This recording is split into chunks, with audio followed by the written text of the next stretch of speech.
Subscribe to the Lightsport and Ultralight Flyer web video magazine with hundreds and hundreds of videos now online, including airshow coverage, Rotax engine tech tips, Rotax 377, 447, 503, 532, and 582 engine rebuilding videos, each 2 hours in length, propeller maintenance, advisories and repairs, BRS parachute saves, Bing carb updates, and much, much more. Get a yearly subscription at www.ultralightflyer.com.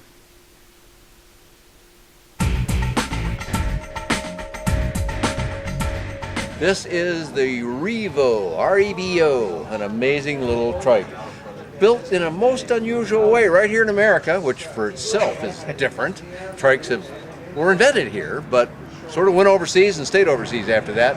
Abed and his crew at Tampa Bay Airsports. So this one's all made in America under the name Evolution Trikes in Zephyr Hills, Florida. Zephyr Hills is a very well-known airport known for skydiving. It's in a little bit north and east of Tampa, Florida. And that's where Abed and his crew put these things together. But this is built for you, Abed, by the trike carriage is built for you by Parachute. Is that not right? They are the general subcontractor to execute our design for this. Absolutely. Yeah, you guys said what you wanted done. Yeah. Here's what we want. Here's some drawings. Here's specifications. You guys go execute. Parachute has already had a name for doing very nice powered parachute carriages, so it was logical. But it was an unusual link-up. Right. The only one I know of. Yes, yeah, and they are in Michigan, of course, near Grand Rapids, in Middleville, Michigan. But the finish on this is just fantastic. Yeah. It just looks like a sports car of this industry. Absolutely. The composite is actually schedule is 5.4 ounce carbon fiber on the inside, then an E-glass, 5 ounce E-glass, and a 1.5 ounce matte. So it's very strong and very light. And that's done for us in Detroit by, so the paint and the composite work is done for us in Detroit by SKC or SCT, Senquer Composite Technologies. They are the subcontractor for that. And then we try to keep everything in Michigan because the assembly is being done in Michigan by Parachute for the carriage. So the biggest thing that I noticed about this stand from looking onwards, or looking at it, is it looks like it was designed by a trike pilot. I mean, everything seems to be where you would want it to be. Well, there's been a lot of nice designs in trikes. So there are many others that you could use to say, I like that. That's really nice, and I like that too. That's really nice. But this crew here has taken all of that, not only put it together and made a nice trike out of all the best things, but just the execution. We'll have to look at some detail here once we get back out of the cockpit again. Because everywhere I looked when I first saw this thing, I believe it was just last year here at SunnyFun, right? And I kept looking and going, oh, well, there's that and there's that. I just got all excited looking at just the quality of it. It's the kind of thing you just like sitting in your, your living room maybe, to show off to people. And then you get to go fly it as well. Well, that's about perfect. So let's talk a little bit about this unit. Where are the control systems for it? Well, the magic control bar. No. We're inside a tent here, so obviously we don't have the wing on it now, but they fly this thing with a 11-meter wing on it, and those lucky folks who got to go down to Sebring and the ones that ought to come next year will see it fly, and at other airports, of course. This thing just zooms around the sky. But what's the top speed you can hit in the with the 11-meter wing and this Revo trike? With the Revo 912S, the 100 horsepower engine, with the 11-meter wing, which is the smaller wing that we offer, it'll go, the VH, which is the top speed, horizontal top speed, is going to be 115 miles per hour. 150. That's 100 knots. That is really cooking. I think it's just about the fastest on the market, I would think. Yeah, I think the only other one that matches it is the P&M Quick R, and they were there before us, so it's not like in speed-wise they were there before us for certain. But we do it at 1,040 pounds gross, and they do it at 992 pounds gross. Weight.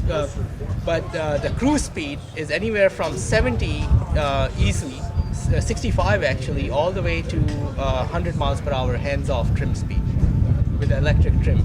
Yeah, another nice thing about it, we've seen on some of, we looked on that airborne trike earlier about having a little crank on the, if the control bar was right here, there's a crank over here. There's nothing wrong with that. That was a good idea in its time. These guys took that also another step further. It's electric trim. Who'd have thought of that on a trike? Well, here's who thought of it. Him and his team. Yeah. So we keep doing that. Yeah. Mention the other folks that are working with you. Yeah, there obviously no project like this can be finished by one person or anything like that. But mainly Larry's design ideas are really incorporated in it. A lot of the design ideas came from Larry, who is a trike pilot and represented US in the World Air Games for pylon racing in 2009. Then, of course, me, Abid Faruqi at Evolution Trikes in Tampa Bay Aerosport. And then we actually did a survey and we looked at what people were complaining about. That's really where we Is started. that right? That's yeah. what gave birth to this Yeah. thing. Now let's give Larry a little respect Yeah. here. And what's his last name? Larry Mednick. There we go. Larry Mednick, and he's a CFI and as well as a very good pilot. I'd say one of the best pilots in terms of skill around for trikes anyway. And then we have a trike school, so we have students coming in and out. We have one of the busiest trike schools in the US. So there's a lot of input coming from all over. And then when we went to Powershoot, of course we go with our ideas and our design, and you sit there to execute it on CNC and G-code and SolidWorks, and they say, well, why don't we change this? So obviously they improved on many of the ideas. They are building powered parachutes, so some of that transferred in, and so on. And we used chromoly, 4130 chromoly. The whole structure, there's very few bolts in it. It's a welded structure. Besides the mast, the whole bottom of the structure is all welded one piece. Yeah, but you know what you're missing? Yes, what? You're missing a sticker that says, Dad, made in the USA. Made in the USA. We should do that. You're right. He's right about On that. this airplane, I looked at it, I said, Yes. hey, this is an all-composite fuselage. Yeah, probably made up in Europe, Czechoslovakia. And you guys are saying for half an hour now that, hey, we built all of this right All here of in the this. USA. Yes. There's not a sticker on it anywhere that says it. Good point. So you know what? I think it's time we hopped out of this thing so Yes. we can look at some of the detail a little bit more. And So just generally, now that we exited the aircraft so we could see a little more of the detail, because we're covering it up a bit. So bring your camera on down in here, Dave, and let's just look at the nose wheel fork first. Now, they're all sturdy on all of the other ones, but a lot of times they're made out of square tubing, bolted together. Look at this hardware here. I mean, if you can't appreciate that, even without being a machine shop operator, that is just some beautiful stuff. This is the rear seat steering. This is the steering bars connected up, but you don't see any of the bars or anything. It's all buried neatly inside the fuselage. And again, look at the quality on this. The only thing wrong with this, I'd have to wear like slippers on my shoes or something so I didn't scratch it. I think I'd get desperate if I wrecked this thing in some way by scratching up this beautiful finish just everywhere. The arrangement, just simple stuff like the arrangement of all the switches here, very nicely done. The headphone connection points, the way the circuit breakers are done, it's just all really nicely executed. And even if there's some other nice trikes on the market, you don't see this level of workmanship. Well, you don't see it anywhere. I've never seen it anyway, and I've seen a lot of trikes. Back here, a lot of times there's a tube that comes down here, and on that tube, even if it's a nice thing with a little plastic fairing around it, that's the throttles back here. Look here, they just build it all right inside. And down here on the main gear wheel pan, you got lights built right into the front of it. Struts over the rear gear. I mean, it just almost doesn't look like a trike because it's so nicely done. Even to the detail of putting a cowling over the top of the wing, color coordinating the cylinder head covers. I can't, if there's a trick missing on this trike, I don't see it. And here's a big thing. On a lot of trikes, this main tube up here, the mast it's often called, goes up on an angle like that. Some of them have said, well, that's not comfortable for someone with a helmet, so they take them up and then they angle it. That's fine too, it did the job, but this is just nicely executed, visually pleasing. Stuff like recoil seat belts. That's on some other airplanes, but we don't often see them on trikes, and you can't do that much more handsomely than they've done it on this too. And I'm guessing that I'm leaving out a whole bunch of things, even from what I can do. Anything else you want to add to that? Yeah, sure. I'll show off our nice vernier throttle choke. Very nice. Just push, closed, engage the choke, just push and pull. And here is for pre-flighting, besides the fact that you will have your fuel levels shown on your color EFIS, you can actually see it in pre-flight here, so you can have a visual reference to that you actually have fuel. So you don't have to depend on just a gauge, right? Because we all know gauges lie to us a lot. Can sometimes lie, absolutely. Well, we just got into the picture here. If I'm under cross country? Any storage? Like, Yes. can I bring any with me? If you Good come question. right here, we can show you some storage right here. If you notice, this comes off, and everything has been kept off the floor, carbon fiber floor, all the way back to about here. And you can put stuff, duffel bags. Look at how far tents. I got my Yeah. hand down in there. Right. That's you not can- just a little Right. opening. It's hard to see down there with a camera because And it's if you all look black. at my hand, you can put your duffel bags all the way in. And then on top of that, we have this thing right here that gives you more deep storage inside here.